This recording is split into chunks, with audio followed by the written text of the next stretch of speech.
I understand that you had a bout with illness the last 5 weeks. How are you feeling? And you think you'll be ready for training camp starting tomorrow? Yeah, I feel great. I'm ready to go. So well rested.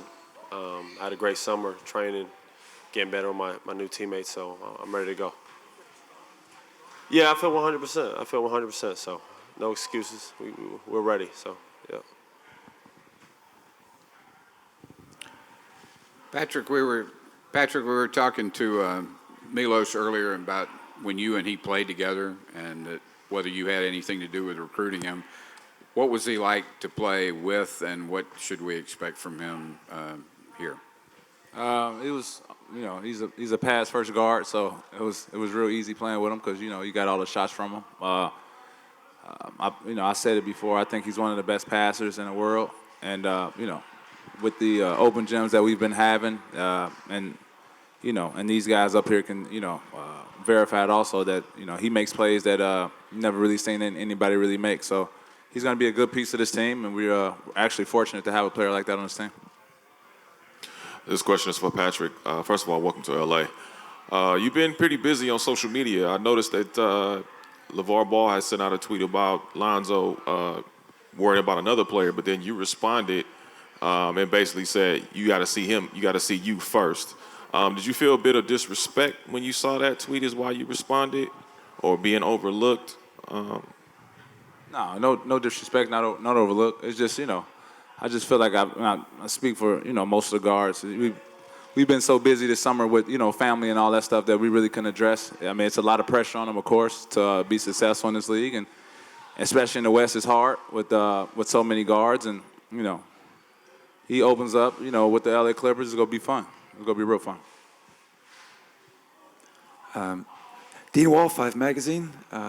Lou, can you talk a little bit about what we can expect from this team this year, since you have so many new additions, what type of basketball, and also what do you have to say about the new guys on the team?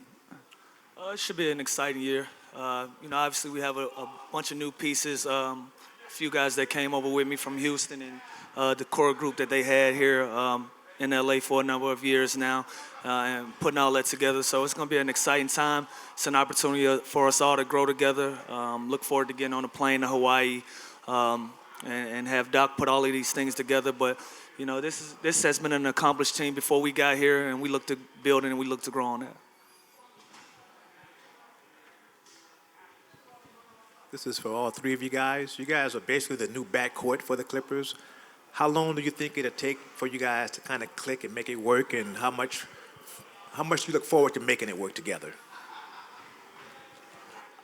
I've played with a number of different backcourts. I've always been able to fit in with guys.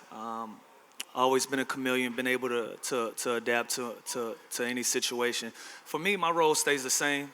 I come in, I'm a sixth man. I'll probably be the sub for one of these guys, just come in and do my job. So anything else, you probably have to ask them. I've been playing with Austin this summer, and it fits. Wasn't forced. Feels comfortable. Of course, this past season when Lou came to the Rockets, it fitted well. We played really well. So we're just excited to be able to push each other. Lou is the vet, amongst all the guards. So, of course, we're going to come to him for advice, see what he sees and when he's not out there with us. But at the same time, you're going to see maybe us three finishing a lot of games together, and that's how Doc runs his offense. So. Yeah, I think the same thing. I think, well, first and foremost, it won't be hard for us to mesh just because we all have a similar agenda, and that's to win. And a lot of people have written us off, you know what I mean? So we have a certain way that we feel about that and a chip on our shoulder. So I think anytime you got guys lost in the winning, I think it's real easy to adapt and play with each other, man. You just make the natural plays and you just kind of hoop, It's a long season, so we'll find it. And I'm excited about playing with them, man. I've been watching Lou for a long time. I've always respected Patrick. So, to have, I think, we got a lot of depth this year, so I'm excited. Rico Cabrera, East LA Sports Team.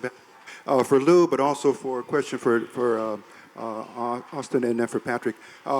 Lou, same town, new crowd, new fan base. Your thoughts on appreciating the Clipper fan base.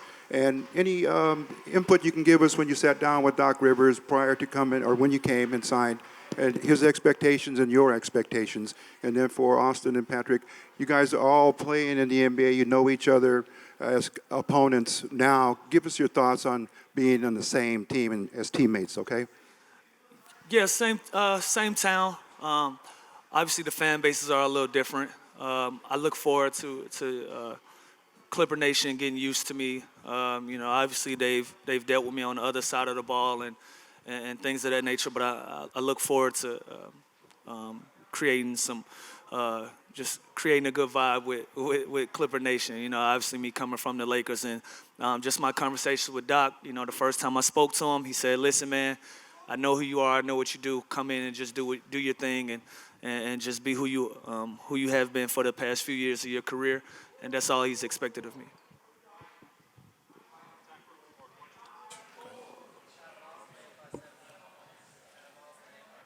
Sports. This question for Austin. Austin, last year you said you worked on shooting in the offseason. You're still a young player in this league. You shot 38% last year from the three-point line. You obviously got better there. With an increased role with CP3 being gone, what'd you work on this past summer to get better? Shooting. Shooting. Conditioning, just because I playing with a guy like Patrick, I know my defense has to be there at all times. We have big goals set for what we can do in the defensive end. So I think just my condition, overall shape in my body, and shooting. Yeah.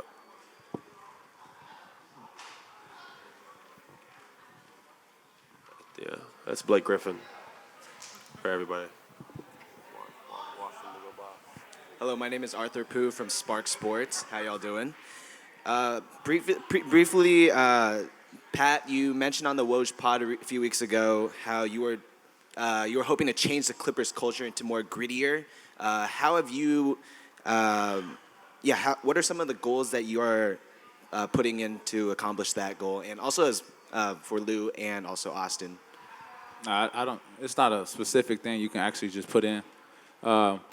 I think that the guys that came over, we had a lot of dog in us, and the guys that's currently still here with us, they had a lot of dog with them also. So in order for us to win games, we have to play extremely hard every night, and with that, comes a lot of grit and grind. It won't be a pretty win every night, but a lot of nights you have to grind it out, and that's our mindset.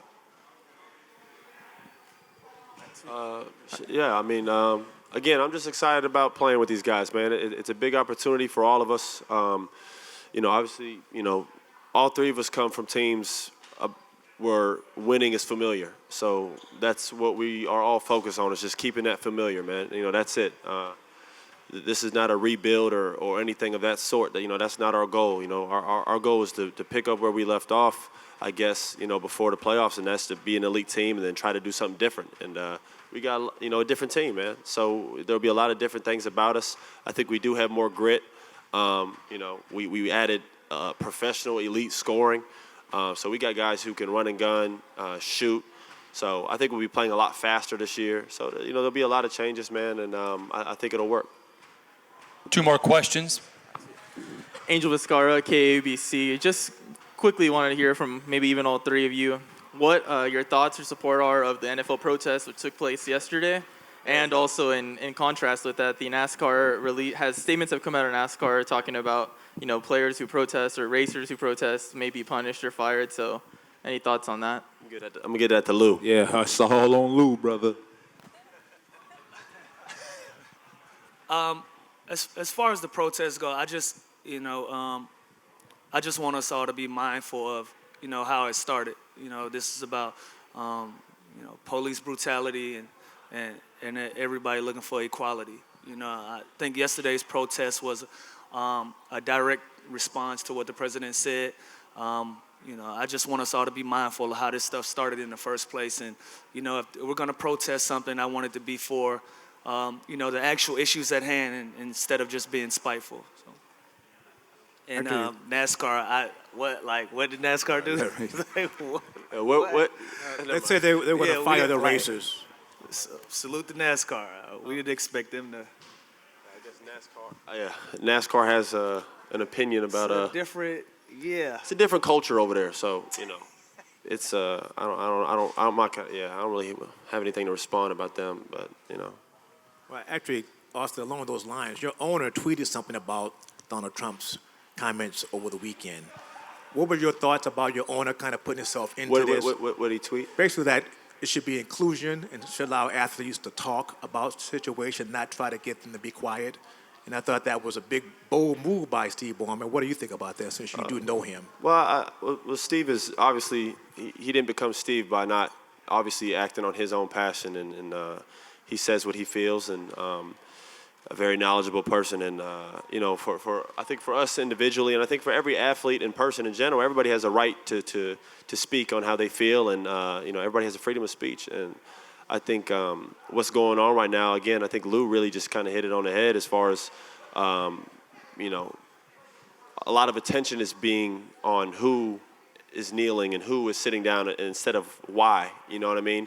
And I think that's kind of getting lost in sight, and it's become like a reality show of where, oh, this person's protesting, this person tweeted this. We're talking about tweets and kneels, and less about the families who are in pain and people who are suffering. So I think that's what we really need to get back to talking about and fixing those issues, and less about people tweeting ignorant things, because anybody can tweet something, but not everybody can act and actually help a cause. You know what I mean? So I think that's where we need to get back to talking about. Drop the mic off that.